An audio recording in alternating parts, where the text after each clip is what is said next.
Life. Hello everybody, welcome back to Team Showcasting's cast of FsK3 versus NaS. Joining me today will be Bex as well as Haiku and myself, Arctic Shadow. How you guys doing? Doing good, doing good. Looking forward to this game. I know Haiku's really looking forward to watching these two teams play. Yep. Definitely looking forward to watching these teams play because some of the players here, the percentage of their heroes is like 19% Blood Hunter. The other one is what's this Swiftler Specman. It's like what 43% or something like that. That's insane. Yeah, so hopefully we'll see some interesting pickups right here. And now for those of you who are wondering, we also have another stream going on, which is GOW versus the Pust on Twitch TV/Genova Ichigo. So if you guys want to check that out, definitely go do so. And you guys want to go over the bans really quick, as I have to change the channel name. Alright, go ahead, Arctic. Yeah, sure. So far we've seen Swiftblade, Bubbles, Behemoth, and Stick Rider, as well as now Vindicator being banned. Nothing out of the ordinary so far, except maybe get Swiftblade banned. We have seen maybe the other team, the Legion team, nothing out of the Hellbound team, seeing that they do play the Behemoth a lot, so they then decided to ban that Behemoth defend. Oh no, actually the Hellbound team decided to ban the Behemoth. What do you think of the ban so far? As Hellbringer gets ban sick right there, I think the bans are, besides the Swiftblade and the Vindicator ban, are pretty standard because the Swiftblade ban, if the other team runs a good Swiftblade, the Swiftblade tri-lane is one of those things that it's just such a hassle to deal with, because Swiftblade is one of those carries that excel a lot during the early game. Silhouette gets the next ban, nothing surprising there. The Vindicator ban, however, that's kind of surprising because it tells you a lot about the strategy that which team banned it. NaS wants to run, so just interesting thing. Yeah, so the complete bans are Behemoth, Vindicator, Bubble, Silhouette, Swiftblade, Hellbringer, Wretched Hag, and Plague Rider. And why you gotta ban Bubbles, bro? Why? Yeah, well, it seems like in this DvG tournament, as well as a lot of Southeast Asian tournaments, Bubble's just really a hero that these teams don't want to play against. And Andromeda, first pick right there. Excellent first pick. Yeah, and I do want to mention that Keeper of the Forest, Kraken, and Fade all not banned. So maybe we'll finally see Fade being picked up. Hopefully, Haiku. Yeah, hopefully. But what interests me more is this Keeper of the Forest. He's not banned. And nice pickups here by Team FsK3. They pick up the Myrmidon and Magnus, one of those superb tri-lane combinations. Excellent gankers too. So what do you think, Arctic? So far not to all the ordinary picks. Have one been a very good first pick with Andromeda, that ultimate always being very deadly, especially for initiation. We see now Hellborn actually responding with Pestilence and a Shadow pick Rampage. Now that Rampage would be a very interesting pick to see, as I've not really seen it in tournament play as well. But Rampage always being a very strong late hero as well. And instead opting to go for the Soul Reaper, so that is very interesting. You know what stands out with this NaS team? One thing that stands out right now is how quick they'll take down Kong. Oh yeah, absolutely. Just the combination between Pestilence's ulti and Andromeda's Aurora. How much minus armor is that? That's just a lot of minus armor right off the bat. And they pick up the Soul Reaper as well. So Soul Reaper, not a hero we see all too often in competitive play, but we'll see how Team NaS plays. But I suppose it seems like their composition relies more on either initiation or counter initiation, because Soul Reaper is one of those excellent counter initiation heroes that if you get initiated on, a Soul Reaper will just heal you back up while bursting the opponent a little bit down, and he can really take down all those high HP heroes with this ultimate. So yeah, that is true. His ultimate dealing, basically, if that hero is slightly less than half HP, he will go down to that Soul Reaper's ultimate. yeah. So far, seeing from the Hellbound side, their composition of the team, it just seems like they rely a lot on each other. Yeah, absolutely. As And we the do- Hellborn team full lineup is going to be Andromeda, Pestilence, Soul Reaper, Polywalk Priest, and Forsaken Archer. Now, we're always fans of that Polywalk Priest pickup, so hopefully we'll see some big plays coming out from Master Yeah. Yagit right here. That's a good steal. Probably was a good steal for them. Yep. Because this team is like, although it doesn't look it, they can push really fast too. Forsaken yeah. Archer is one of those carries that, if you leave her alone, she will push the lane. Her pushing power, it was never questioned right now, and especially with the change to her third skill, it just makes her pushing potential that much stronger. And Ooh. finally, we see the Fade pick up. Finally.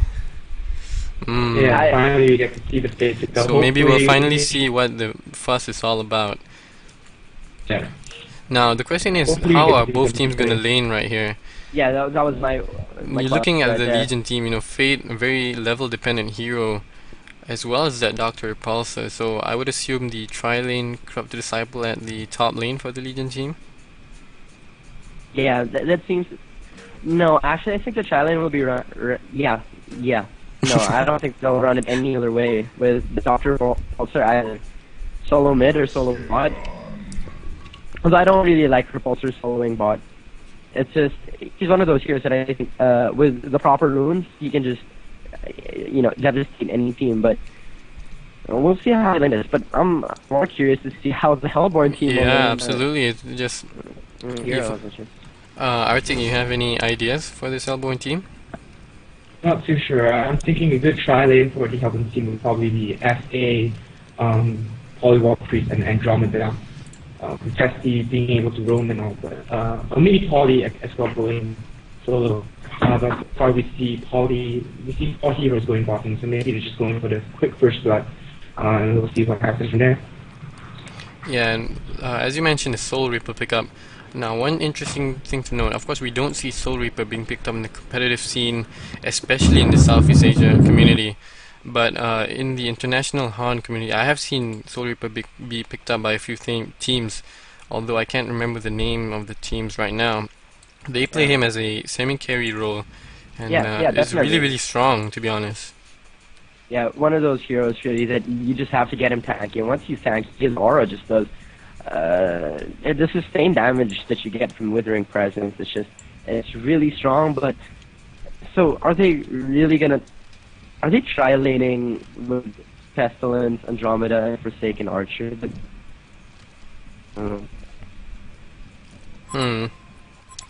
Yeah, so some odd choices here by both teams actually. So you look at Legion team, still 4 heroes roaming around at this Hellborn Forest right here. Both teams are really, really looking for some aggression. As Fate, it seems like he is gonna go middle against that Polywalk Priest. So we're gonna have a solo Dr. Repulsor against a solo Forsaken Archer.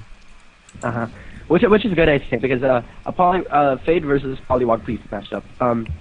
I believe that it's pretty even, and nice ward right here by NaS. They're gonna spot these 2 supports here, and they're probably gonna go Pestilence with his Andromeda's gonna follow it up. Weed Field hits the Pestilence, and just a little skirmish here while Polywalk Priest and Fade are just busy. Yeah, so now yeah, we do see some early action going on in the mid lane, so you do see Magnus moving up top lane along with Myrmidon, maybe trying to get an early gank on Soul Reaper. Yeah, but right behind him comes Pestilence and then John. This is interesting. I haven't seen this actually ever, a roaming Pestilence. I usually see it once he has his sprint, but this is interesting. Soul Reaper is going to take a lot of damage right here. Bloodlust skill is on right there.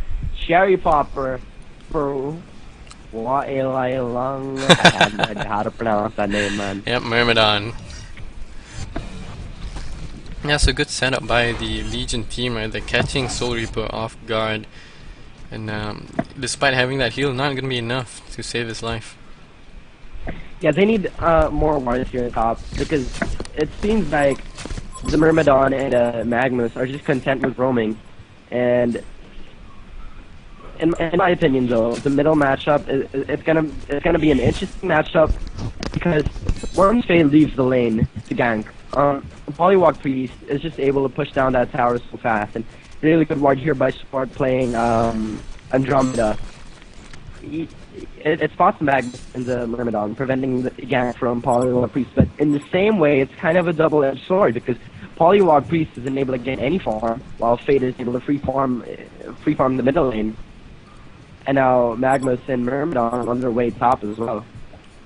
Yeah, Magnus with that double damage room heading to this top lane, but no action will ensue just yet, as both teams still playing a game of chicken right here. And I want to ask you guys about this bottom lane. I'm really curious about this because I don't think it's a good idea to leave Forsaken Archer alone against Dr. Repulsor. You know, Dr. Repulsor, once he gets those levels, he's going to absolutely rip through this Forsaken Archer. What do you guys think? Yeah, I totally agree that Dr. Repulsor is very strong here. The moment he gets his ultimate, his ganking ability increases so much, and he's just one of those solo heroes. Dr. Repulsor is one of my favorite heroes. Actually, it is my best hero that I find. He's one of the strongest 1v1 heroes in this game. He can just take people by surprise, take his enemies by surprise, just flying in and getting a quick kill to stop initiation or to counter initiate. So I don't know. They might have to go down and help Forsaken Archer soon. The moment Repulsor gets his level 6. Yeah, 100%. And a little known fact about Repulsor, he's one of those heroes as well that can jungle super effectively. Like, you don't see it all. If the lane doesn't even work out, he can just go to the jungle and just get his farm there. And interesting ward choice here on the top lane by support playing this Andromeda, because he warded the ward, sure, but his Revelation ward right here just counters his own spawn. So I don't know, man. Interesting placement. Yeah, you guys take over. I'm gonna check if something's wrong with the stream really quick. Nice. What do you think, Arctic? What were we talking about? Sorry, I was distracted with the image as well. No, that's fine. This is the ward of Revelation here by support playing Andromeda here in his creep camp near the top lane. Oh yeah. As action goes in the bottom lane, Repulsor goes down to the trio that is Forsaken Archer, Pestilence, and Andromeda. So this Pestilence, roaming Pestilence is kind of working out for this Hellborn team, but we'll see how it goes. Yeah, at the moment we see Corrupted Disciple people going heads up against Reaper at the top lane. They has gotten his level 6, so we might be starting to see her gank a little bit more. She might even stay in the lane to continue ganking on that Polywog Priest to prevent her pushing. As we see Myrmidon making his way to the bottom to probably help put up gank. Yeah, it's a small skirmish gonna happen here, most probably. Yeah, there are no wards at the bottom lane, so it's not I want to add. So yeah. Both teams not having vision of that jungle, so whoever gets the jungle, controls the jungle, probably win the next gank or clash. Yeah. 100%. Nice ward here by Myrmidon in the middle lane to check if Polywog Priest is gonna go for the gank, and just basically it's just a good ward to see if Fade is able to initiate properly on this Polywog Priest if he can, but Fade looking to go to the bottom lane. Yes, we do see Fade leading his middle lane to go to bottom lane now. That might work out for him if he gets the gank, but leaving Polywog Priest alone in the middle is a good idea. He can just throw out his ward and get that mid tower down. Yeah. So fast, and that just boosts whole team's farm by so much more. As we see top lane, Corrupted Disciple is level 6 now, and so Reaper being only level 4. That might cause the Reaper some trouble. So and we see Polywog Priest making his way top. He does have a bottled haste room, so I expect Polywog to gank within the next 2 minutes. And in the bottom lane, it's just developed to a full tri-lane right now, as Forsaken Archer tries to get her farm. She has 5 skeletons on hold right now, so you gotta imagine they're either gonna go for that clash right now, because it seems like both teams are really game for it right now. Forsaken Archer, just crippling volley, cancels animation. I don't know. Who do you think would win this clash here bottom lane if it were to ensue? It really depends on who initiates and how well they